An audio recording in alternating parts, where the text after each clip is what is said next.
Hello and welcome on Minding the Mindset. We've got an amazing personality today, an author, a sports evangelist, someone who's been traveling and talking about sports.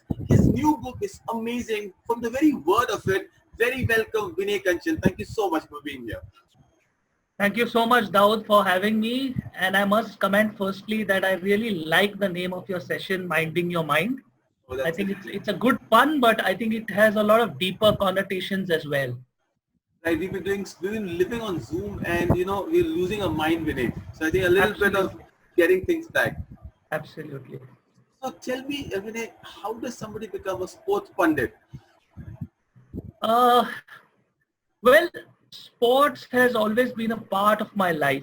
And I think we grew up in a generation where playing outside was important, So Yes. evenings meant going outside and finding something where you could physically exert one, which is a great way to take out the pressures and frustrations of the day. And two, it was also a great way to bond with friends and things like that, which is, Vinay, you've already written three books on the entire topic, from yes. lessons from the playground to sportivity. I'm intrigued by the very titles you give your books. So there are three books I've written. The first one was called The Madness Starts at 9. I think I won this nationwide blogging contest at sulekha.com in 2008, which resulted in me getting my first book writing assignment. Which Where does that come from? okay, see, it's my firm belief that there is a lot more than to sport than just fun and games. There's a lot more to sport than just fun and games. So I have tried to explore this concept in a lot of the work that I do, a lot of the presentations that I do to people on branding, use sporting metaphors or motivation. They all use sporting metaphors. So before Sportivity, I had written something called Lessons from the Playground, which I decided, there needs to be a more accessible book and something which might be a lot more fun. Because sport eventually is a lot about fun and laughter. You laugh a lot when you're playing. You laugh with friends, you bond, things like that.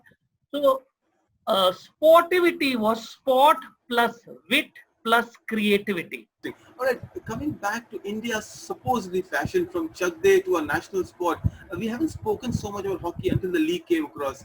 I heard about you mentioning some trivias in a video that you did. Tell me more about this love with hockey. So to me, hockey is one of those great forgotten Indian sports. I really So feel, true. and I think interesting that you mentioned Chakde, because Chakde is a fantastically positive and optimistic portrayal of the hockey domain as such, an unprecedented one. The previous, what used to sadden me always was many of the previous portrayals of hockey in Bollywood was, panga ho gaya to hockey stick utha ke chal. Used to have these ghouls having Stereotype. hockey sticks in their hands. Wow, this is And I know it's just a movie, but these subtle cues yes, do make a yes. difference in changing perception of people. So for a sport which was already doing very badly, I think in many ways those kind of memes or cultural references did not really help the cause of hockey. Now I am passionate about hockey because I believe this is one sport in which we have had really a historical legacy, which we can't probably speak of in any sport. So true. We were Olympic champions even before independence. And there is this great hockey player called Dhyan Chand, whom very few people, and especially very few young Indians know of today. And the absolutely astounding fact is Dhyan Chand took or inspired his hockey team to beat the German national team in the Olympic final in 1936, something which was watched by Adolf Hitler himself. And Hitler was This is so at impressed by Berlin. Dhyan Chand. This Sorry? is this is at Berlin itself. Yes, at Berlin. And Hitler was so impressed by Dhyan Chand that he offered him a job in the German army. Now, in today's day and time, that kind of story would have made this man a god in the nation, because he's in a way he stood up for the entire world and told Hitler his thinking was wrong or flawed. But we have forgotten this man, and it's one of the great tragedy. There's a lot of tragedy associated with hockey. I remember an instance when Dhanraj Pillai was called to receive the Arjuna Award. and they simply forgot about him at the event. And he was leaving the venue in tears. And it took Kapil Dev to go get him back and ensure that he gets his award. And that's it. It's tragic. Don't get me started on hockey. It will be a whole different session. It is a great cauldron of human experiences. So you see human stories unfolding in sport. So it is very important to seize those moments. Now, for instance, let's take sportivity. One of the instances which really inspired me was during the French Open once, Michael Chang, a young Michael Chang, who was only 17 years old at that point in time, was down match point against the then world number one Ivan Lendl. And then he was fatigued. Chang had actually fainted in that match, or he needed medical treatment and things like that. So he's a rookie taking on the world's best player, and it's a crunch moment in the match. So he's down match point on his serve, and Chang decides to serve underarm. And that surprises Lendl so much that he loses the point. But the beauty of it is the underarm serve is not breaking the rules of the game. It is doing something within the rules, but just stretching them a little. So in whatever situation we might be, just looking how far we can stretch something. You know, people keep talking about we need to get outside the box. That's in many ways a pretty obvious way to be creative. But it's important to see that you have to stretch the box as much as you can. And that itself gives you great ideas to overcome the obstacles that you might be in. The second story I'd like to tell you is about when Sachin Tendulkar was just coming through, you know.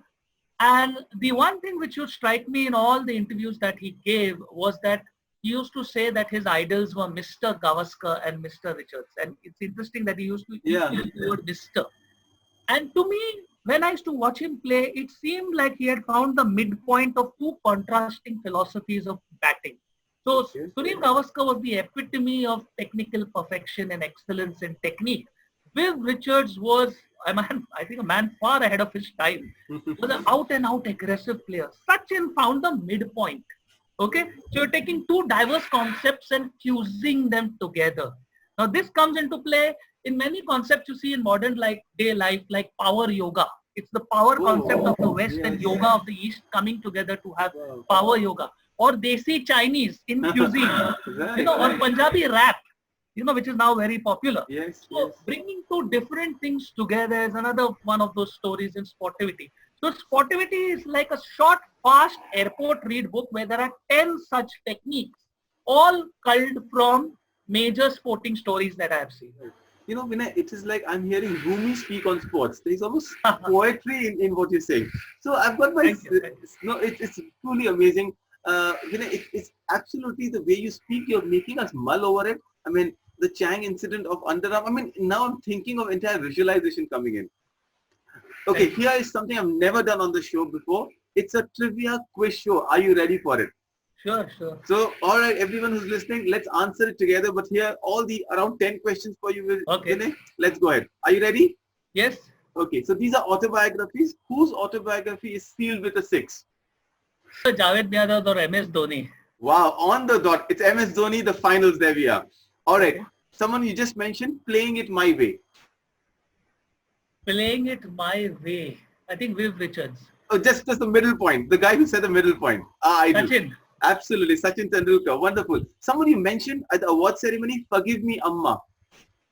Dhanraj Pillai. Whoa, you are. Okay, here's the tagline. Bachpan ka khel hai, bachcho ka nahi. I love the tagline. Which sport?